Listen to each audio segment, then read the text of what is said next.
Welcome to my channel. आज आमे भारतर नदी गुड़िक विषय जानिबा। भारत में अनेक गुड़िए बड़ बड़ नदी रही। सेगुड़ी उत्तर भारतर नदी और दक्षिण भारतर नदी एहीपरि दुई श्रेणी रे विभक्त करा जायछि। नदी गुड़िक मध्य ब्रह्मपुत्र, गंगा, यमुना, महानदी, नर्मदा, ताप्ती, गोदावरी, कृष्णा, कावेरी आदि प्रधान। उत्तर भारतर नदी गुड़िक मध्य गंगा, ब्रह्मपुत्र और सिंधु नदी प्रधान।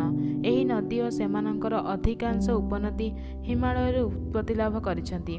एही नदी गुड़िक चिरस्रोता, कारण वर्ष सारा नदी रे जल प्रवाहित होता है। ग्रीष्म काल में हिमालयर बरफावृत श्रृंग गुड़िकर बरफ तरलिबा जोगु नदी रे जल आसे। एही नदी गुड़िक सेमानंक मुहाण रे त्रिकोणभूमि सृष्टि करिसेंती।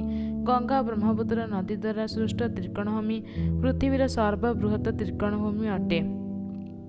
एठारे थिबा जुआरिया अरण्य को सुंदरवन कुहाଯାଏ। सेहीपरि दक्षिण भारतर नदी गुड़िक मध्य नर्मदा, ताप्ती, महानदी, गोदावरी, कृष्णा और कावेरी आदि प्रधान। गोदावरी को दक्षिण भारतर बृहत्तम नदी बोली कुहाଯାଏ। एहाकु दक्षिण भारतर गंगा मध्य कुहाଯାଏ।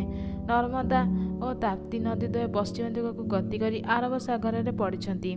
महानदी, गोदावरी, कृष्णा और कावेरी आदि नदी पूर्वाभिमुखी होई बंगोपसागर में पड़िछंती।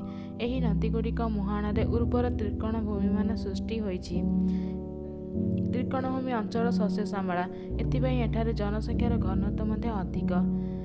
जदि आमे देखिबा, कावेरी नदी व्यतीत दक्षिण भारतर नदी गुड़िक चिरस्रोता नुहंती, किंतु कावेरी नदी चिरस्रोता।